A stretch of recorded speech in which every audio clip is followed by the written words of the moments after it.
Hello friends, welcome to my YouTube channel. Tech বন্ধু নিয়ে এসেছে আপনাদের জন্য আরও একটা নতুন ভিডিও।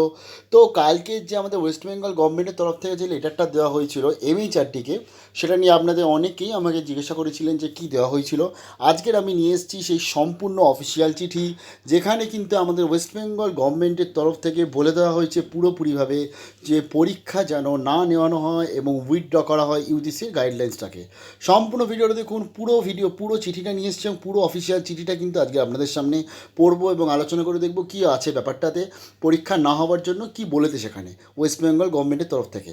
তো যারা নতুন এসেছেন তাদেরকে রিকোয়েস্ট করলাম সাবস্ক্রাইব করবেন, সঙ্গে থাকবেন, বং চ্যাম্পিয়ন্সটাকে একটু সাপোর্ট করবেন ও ফেসবুকে যে পাবলিক গ্রুপ হয়েছে আরজিটেকে, সেখানে গিয়ে আপনারা আপনাদের মতামত দিতে পারেন।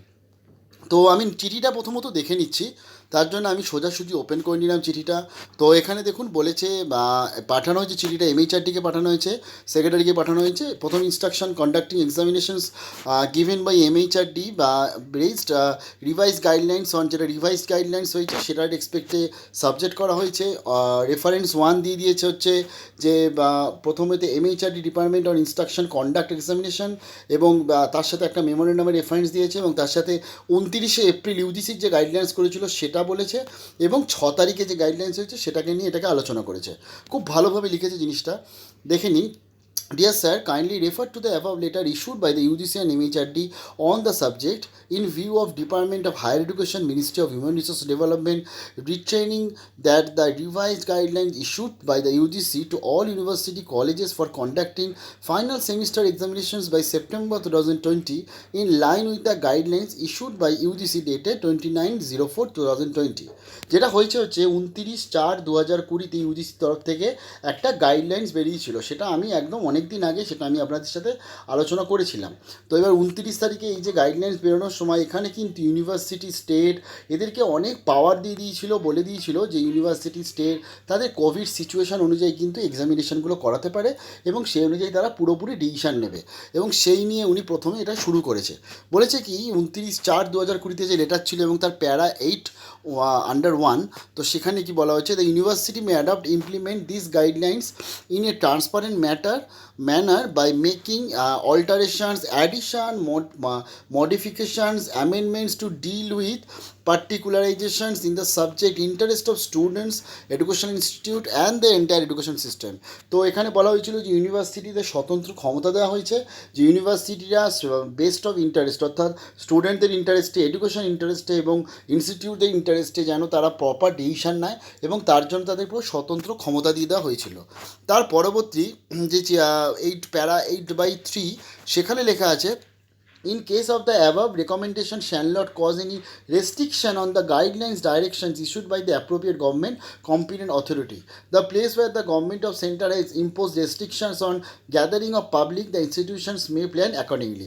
বলা হয়েছিল যে রাজ্য সরকার অথবা সেন্ট্রাল গভর্নমেন্ট যেরকম যেরকম তাদের স্টেট ওয়াইজ অথবা তাদের ইউনিয়ন টেরিটরিজ ওয়াইজ যেরকম যেরকম জায়গাতে করোনা ভাইরাসের এফেকশন হচ্ছে সেরকম অনুযায়ী কিন্তু তারা পুরোপুরি এই গাইডলাইন্সটাকে দেখবে, এবং এরকম কোনো রেস্ট্রিকশান নেই যেরকম গাইডলাইন্স অনুযায়ী চলতে হবে। বাট হ্যাঁ, এটা আছে যে যাতে কোনো মানুষের এফেক্ট না হয়, কোনো মানুষের ক্ষতি না হয়। তো তারপর উনি লিখেছেন, it would be clear from the above that while UGC wide guidelines issued on 29/04/20 provide required flexibility to the university colleges and does not cause any restrictions, and the guideline direction issued appropriate government competent authority। তো বলাই হয়েছে যে যেখানে আপনারা পুরোপুরি দায়িত্ব ইউনিভার্সিটিকে দিয়ে দিয়েছেন, আপনি পুরোপুরি দায়িত্ব যেখানে বলে দিয়েছেন যে অ্যাপ্রোপ্রিয়েট গভর্নমেন্ট, অ্যাপ্রোপ্রিয়েট কম্পিটেন্ট যারা অথরিটি আছে তারা মিলে কাজ করবে। তো সেই ক্ষেত্রে আবার দেখুন বলেই দিয়েছে যে 6 তারিখে আপনাদের তাহলে গাইডলাইন্সটা বার করার কারণ কী, এবং বলে দিয়েছে the revise guidelines issued on 6 July tense the mandate of educational institute across the country for conducting the examination September 2020, it is surely the variance with the guidelines issued earlier. তো আপনি প্রথমে যে গাইডলাইন্স 29 তারিখ বার করেছিলেন সেখানে আপনারা একটা মোটামুটি ডিটেলস দিলেন, রিভাইজ গাইডলাইন একদম পুরো সেটা ইউটার্ন হয়ে গিয়ে 6th আপনারা যে গাইডলাইন বার করলেন সেটা একদম চেঞ্জ গাইডলাইন। তো এরকম ধরনের ভেরিয়েন্স নিয়ে আসার কারণ কি, এবং এরকম ভেরিয়েন্স নিয়ে আসে কিন্তু আলটিমেটলি তাতে মতভেদ তৈরি হয়। তো With the current trend to rise of COVID cases since April 2020, the study done by the world leading institution, we are not sure whether the situation will conducive for the conduct offline examination. September was the country, besides going through the statistics of the government of India digital access across the country, it will be not appropriate to hold online exam, which would be discriminatory against the large section of students, especially poor rural urban. খুব ভালো point বলেছে। প্রথমে বলেছে যেটা, যে যেরকমভাবে আমাদের world leading ইনস্টিটিউশনগুলো বলে যাচ্ছে যে এই যে করোনা ভাইরাসের এফেকশন এটা অনেক বাড়তে পারে, তো তার জন্য সেপ্টেম্বরের মধ্যেই যে পুরোটা কমপ্লিট হয়ে যাবে এবং নর্মাল হয়ে যাবে, এটা ভাবা একদমই মানে উচিত না, কারণ যেহেতু এর প্রভাবটা দিনকে দিন বেড়ে যাচ্ছে। দ্বিতীয়ত বলেছে, যেহেতু গরিব স্টুডেন্টদের, গ্রামে যারা স্টুডেন্ট আছে তাদের কাছে কম্পিউটার নেই, যেটা আমি কালকেরও বলেছি, তাদের কাছে যেহেতু সবসময় ইন্টারনেটের ব্যবস্থা নেই, তো তাদের পক্ষে অনলাইনে এক্সামটা দেওয়া সত্যিকারের অসম্ভব ব্যাপার। এবং এক্ষেত্রে একটা, যারা ধরুন শহরে থাকে তারা ধরুন কম্পিউটারে পরীক্ষা দিয়ে দিল, তাদের সবার ল্যাপটপ আছে, তারা পরীক্ষা দিতেই পারে, কিন্তু তাহলে তারা ধরুন যে মার্কসটা পেলো, গরিব স্টুডেন্টগুলো যারা আছে, যাদের কম্পিউটার নেই, যাদের ল্যাপটপ নেই, যাদের ইন্টারনেট নেই পরিষেবা ঠিকঠাক, তো তাহলে তারা কি দোষ করেছে, তারা কেন ইকুয়ালিটি পাবে না? তো এটা খুব ভালো পয়েন্ট। 3 নম্বর বলেছে, in search of unforeseen uncertain challenging situation when the most of the education institute are being used as the quarantine centers and other covid purposes, along with the restrictions on the movement of trains, airplanes, the cyclone Amphan, etc. Our state government, after extensive consultations with the vice chancellor of all universities and stakeholders in the education sector, considering the prevailing situation caused by COVID-19 pandemic and in the interest of the students' health, state added universities college state of West Bengal, read the para 83 and page 10 and para 1 para 10 guidelines used by the UGC 2904। তো যেটা হচ্ছে কি, এই যে situation বেড়ে যাচ্ছে এবং আমাদের অনেক কলেজ আছে এখন যেখানে কিন্তু কোয়ারেন্টাইন সেন্টার করা হচ্ছে, তো সেই সমস্ত জায়গায় পরীক্ষা দেওয়া অসম্ভব ব্যাপার এখন। এবং তার পরবর্তী ক্ষেত্রে ট্রেনের ব্যবস্থা বন্ধ রয়েছে, এয়ারপ্লেনের ব্যবস্থা বন্ধ রয়েছে, আমফান সাইক্লোনের জন্য প্রচুর পরিমাণে ক্ষতি হয়ে গেছে, তো বাইরে যারা পড়ে তারা এখানে এসে পরীক্ষা দেবে কীভাবে? এবং সবথেকে বড় কথা হচ্ছে, যেখানে আলটিমেটলি আপনারা 29টারে বলে দিয়েছিলেন যে কোনো পরীক্ষা বা যা যা সিদ্ধান্ত নেবে, স্টেট নেবে, ইউনিভার্সিটি নেবে, সেখানে এরকম ধরনের গাইডলাইন্স ইস্যু করা উচিত না। তো 3 নম্বরটা হলে পরে পয়েন্টটা বলছি, এবং বলি যে advisory provided that the weightage of the internal assessment performance basis of the beside our advisory has a provisions to holding special exam. এবং তার পরবর্তী ক্ষেত্রে আমরা সমস্ত ইউনিভার্সিটির সাথে কথা বলেছি এবং ইউনিভার্সিটি চ্যান্সেলরদের সাথে কথা বলেছি, স্ট্যাক হোল্ডারদের সাথে কথা বলেছি।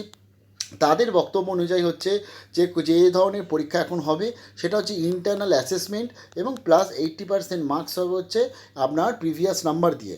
এবং যারা পরীক্ষা দিতে ইচ্ছুক আছে এর পরবর্তীতেও, নাম্বার যাদের পছন্দ না হলো তারা কিন্তু যদি চায় তারা কিন্তু স্পেশাল এক্সামিনেশনটা দিতে পারে, এটা তারা জানিয়েছে। It would be clear from the above that the above advisory is consistent with the guidance issued by the UGC dated 29/4/2020, besides the provision of the weightage of the performance previous semester, which are based earlier written exam only due to the weightage to the internal assessment, are in line with the practice adopted the subject countries Asia and Europe. Kindly refer to the para 3 of the background guidelines, the conduct of examinations 8 July of UGC. তো এখানে বলা হচ্ছে যে যে এই রেসপেক্টে কিন্তু আপনারা 29/4/2020 যে লেটার করেছিলেন সেই লেটার অনুযায়ী কিন্তু আমরা সমস্ত ধরনের ডিসিশান নিয়ে নিয়েছি। এবং আজকের এতে এই যে ডিসিশানটা নেওয়া হচ্ছে, ইন্টারনাল অ্যাসেসমেন্ট বলুন বা যা যা কিছু বলুন, এগুলো কিন্তু অলরেডি এশিয়া এবং ইউরোপের অনেক কান্ট্রি তারা কিন্তু অলরেডি ব্যবহার করছে। তো সেই হিসাবে কিন্তু আমরা এটাকে নিচ্ছি যাতে ওয়ার্ল্ড ওয়াইজ তারাও যাতে অসুবিধা না হয়, অন্তত আমাদের স্টুডেন্টদের, যে কথাটা এমএইচআরডি বারবার বলছে, যাতে ওয়ার্ল্ড ওয়াইজ যাতে স্কোরিং রাখতে পারে।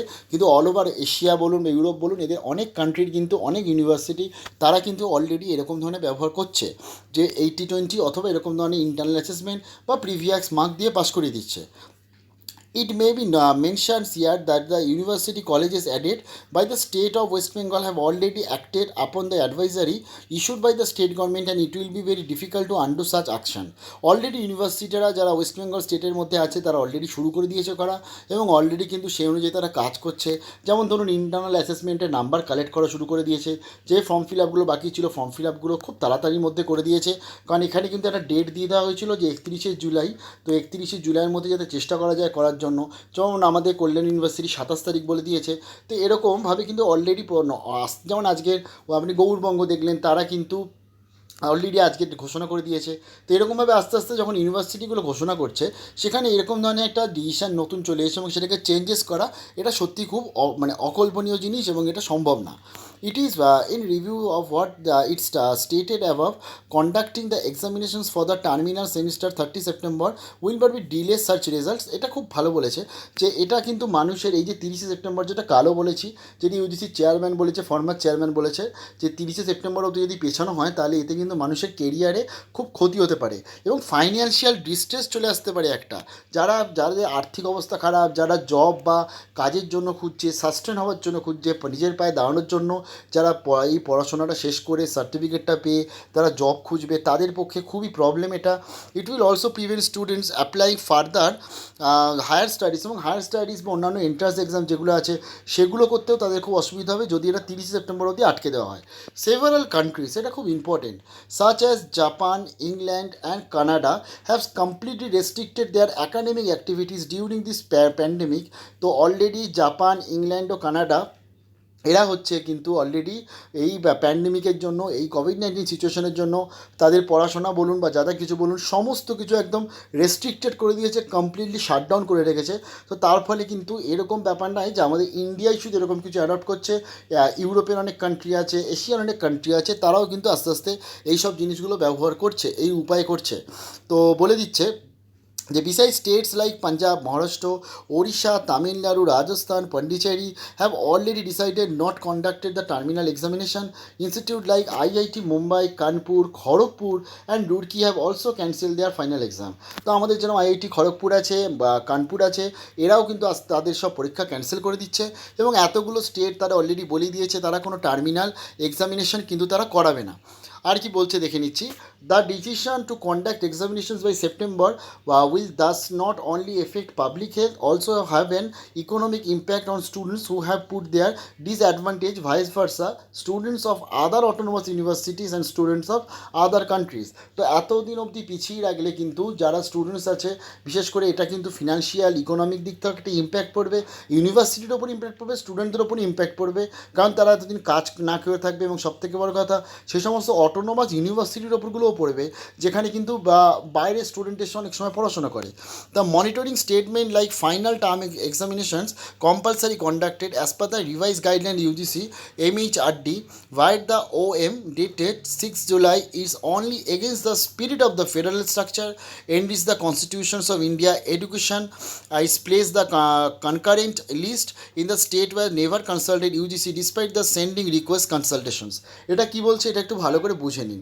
প্রথমত এডুকেশন জিনিস যেটা আছে আমাদের, যেমন ধরুন আজকে মিনিস্ট্রি অফ ডিফেন্স আছে, তো মিনিস্ট্রি অফ ডিফেন্সটা কিন্তু সেন্ট্রাল লিস্ট। তো এরকমভাবে এডুকেশনটা কিন্তু কনকারেন্ট লিস্ট, মানে কনকারেন্ট মানে হচ্ছে এখানে কিন্তু স্টেটেরও দায়িত্ব আছে, সেন্ট্রালেরও দায়িত্ব আছে। অর্থাৎ কোনো অ্যাক্ট যদি তৈরি হয় সেটা কিন্তু এরকম না যে সেন্ট্রাল যদি তৈরি করে স্টেটকে করতেই হবে, এরকম কোনো ব্যাপার নেই, কারণ এটা কিন্তু কনকারেন্ট লিস্ট। এটা কিন্তু দুজনের মানে হিসাব অনুযায়ী দুজনের কথাবার্তার মাধ্যমে পুরো জিনিসটা চলে। দেখবেন আমাদের অনেক অ্যাক্ট আছে, যে অ্যাক্টগুলো ফাইনের অনেক অ্যাক্ট আছে, দেখবেন যে অ্যাডগুলো হয়, যে অ্যাডগুলো আপনারা দেখতে পান টিভিতে, যে আজকের থেকে বা কালকের থেকে এই জিনিসটা চালু হয়ে যাচ্ছে, গাড়ির ওপর এত টাকা ফাইন লাগবে, হেলমেট না পরলে এত টাকা ফাইন লাগবে, কিন্তু দেখবেন ওয়েস্ট বেঙ্গলে অনেক সময় সেই অ্যাডগুলো চালু হয়নি। তো এবার সেগুলো কেন চালু হয়নি, কারণ সেগুলো সব কনকারেন্ট লিস্ট, ইমপ্লিমেন্টেশন করবে কি না। এবার আমি প্রথম দিন থেকে আপনাদের এই ইমপ্লিমেন্টেশন কথাটাই বলে যাচ্ছি, কারণ যেহেতু কনকারেন্ট লিস্ট যৌথভাবে কিন্তু আপনাকে ডিসিশান নিতে হবে, সেন্ট্রাল একা বললে সেটাকে কিন্তু পুরোপুরিভাবে চাপানো যায় না। তো এবং এখানে তিনি এটা বলেও দিয়েছে যে কোনো রকম ডিসকাশন না করে সেন্ট্রাল গভর্নমেন্টের তরফ থেকে মানে ইউজিসির তরফ থেকে এটা করা হয়েছে। Therefore in view of what it stated above, I would sincerely request you to kindly re-examine entire the matter interest of the physical mental well-being of the students. তো বলাই হয়েছে যে এটাকে একদম আবার আরেকবার করে দেখার জন্য এবং তারা এবং পজিটিভ রেসপন্স পাওয়ার জন্য এই চিঠিটা পাঠানো হয়েছে, যাতে তারা মেন্টাল এবং ফিজিক্যাল যাতে স্টুডেন্টদের কোনো রকম ক্ষতি না হয়, এবং সেগুলো মাথায় রেখে এমএইচআরডি ইউজিসিকে বলা হয়েছে যে রিভাইজড গাইডলাইন্স যেটা আছে সেটাকে ইভোক করতে অথবা সেটাকে চেঞ্জেস করতে, যাতে একটা নতুন গাইডলাইন্স আছে সেখানে যাতে আগের যে 29/4/2020 যে গাইডলাইন্স ছিল সেটাকেই যাতে পুরোপুরিভাবে অ্যাডপ্ট করা যায়। তো এটা হচ্ছে সম্পূর্ণ যে চিঠিটা আমি আপনাদের পুরোটা দেখালাম, পুরোটা বলে দিলাম। তো এখানে স্টেট গভর্নমেন্টের তরফ থেকে যেটা বলা হয়েছে এটাকে সত্যিকারে ওয়েলকাম, কারণ এরকম ধরনের আমরা চাইছিলামও যে স্টুডেন্টের পাশে যাতে স্টেট গভর্নমেন্ট খুব তাড়াতাড়ি দাঁড়ায়। তো এখন দেখা যাক 15 তারিখে রাজ্যপালের সাথে মিটিং আছে, তারপরে কি বেরোচ্ছে। তবে এর মধ্যে আরও যদি যা যা ইনফরমেশান আছে আপনাদের কাছে তো নিয়ে আসছি। মন খারাপ করবেন না, এবং আস্তে আস্তে আশা করি অনেকটা আপনাদের আশার আলো কিন্তু আপনারা দেখতে পাচ্ছেন। এবং আমি যা মানে আশাও মন থেকেও চাই যাতে এখন অন্তত এই সময় যাতে পরীক্ষাটা না হয়। তো ভালো থাকবেন সবাই, অসংখ্য ধন্যবাদ।